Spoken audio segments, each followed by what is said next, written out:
Ladies, young ladies and gentlemen, greetings to you wherever you may be in the world.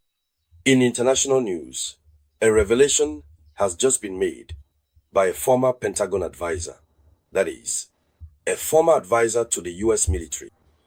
This revelation shows just how cunning Russia has been, if we can put it that way. But it also demonstrates that one of the real objectives of this Russia-Ukraine conflict was to bankrupt America, to deplete its stockpiles, and thus to weaken it. We also hear that Donald Trump had announced the halt of arms deliveries to Ukraine. I don't know if he has reversed his decision. We'll see about that. But the argument put forward by the White House, rather, the reason was that their own stockpile of munitions had decreased. America, which claims to be a great power, finds that its own stock of munitions has diminished. Yes, that was the argument. But in reality, we now understand that the aid they were giving to Ukraine was actually taken from their own stockpiles, which they've been sending since the beginning of the conflict. And according to this former Pentagon advisor, America is ruined. Yes, ruined. Its stockpile of weapons, no. Despite the accelerated production by the American defense industries, the stockpile is completely depleted. The problem is that when they produce, as soon as it's sent to Ukraine, after 3 days, Ukraine is asking for more. And since as soon as it arrives, Russia recovers it. So America's stockpile.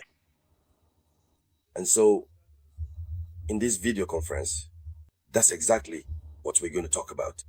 But before we continue, I humbly ask you to share this video conference as much as possible. It needs to be shared in every possible group. Give it lots of likes. Yes, lots of likes. And if you're new here, please subscribe to the Samouraï television channel. Let's move on to the official information. It will take the United States of America 4 years to replenish the stockpiles of weapons sent to Ukraine. 4 years. What they sent to Ukraine over 3 years will take them 4 years to replenish. That's too much. In the meantime, does Russia need to renew its stockpile? Number, Russia has acted wisely in this conflict. During the conflict, Putin acted wisely. Russian minds have been at work. They changed their legislation, requiring companies to produce continuously, 24 hours a day, 7 days a week. Continuous production, no rest.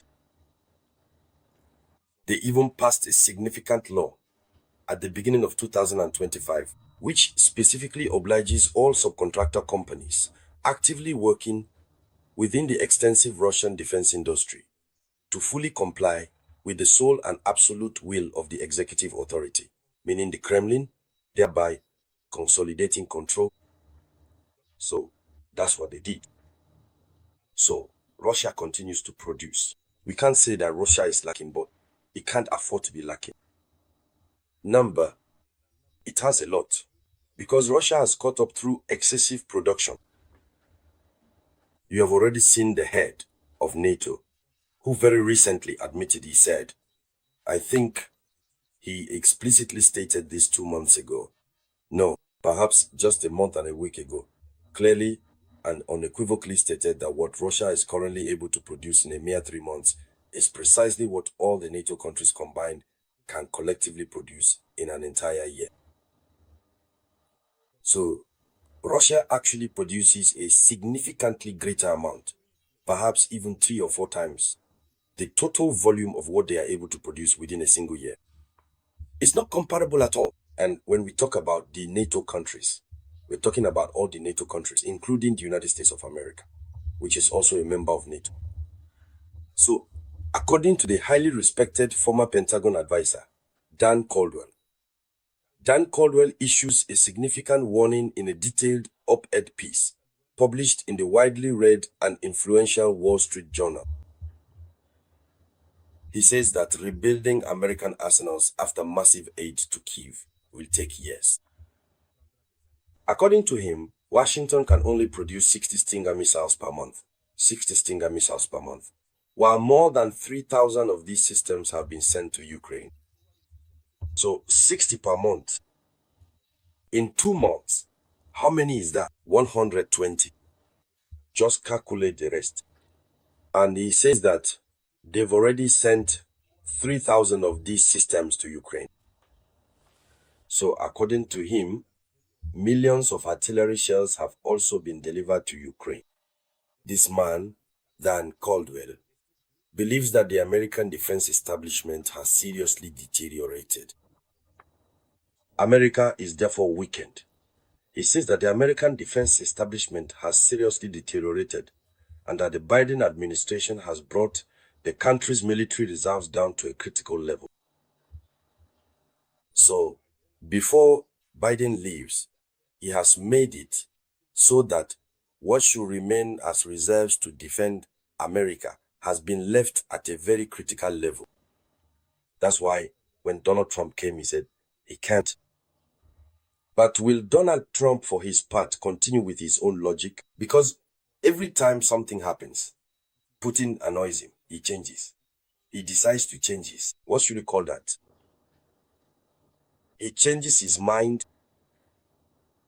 That's how he operates. Will he decide to dip his hand into this reserve that's not really there anymore? Question mark. So, Caldwell, this former Pentagon advisor, described Donald Trump's decision to reduce military aid to Kiev as tough but necessary measures. It's a tough measure, but it's necessary because America's interests must come first, since America itself is already insecure, if you can put it that way. Because he said that a nation is great and powerful when it has the means to defend itself, especially its military defense. But all the arsenal that America has managed to gather over decades, if it's all sent to Ukraine and destroyed on the battlefield by Russia, things get very complicated. This is what's been announced, ladies and gentlemen. So now you understand why Donald Trump is having trouble making certain decisions. Even in the case of Israel, that's why he stopped, because they don't have much stock left. And so, ladies and gentlemen, that was the top story in international news. So please share it as much as possible. I'll be back with more news for you shortly. This was the voice of your one and only samurai.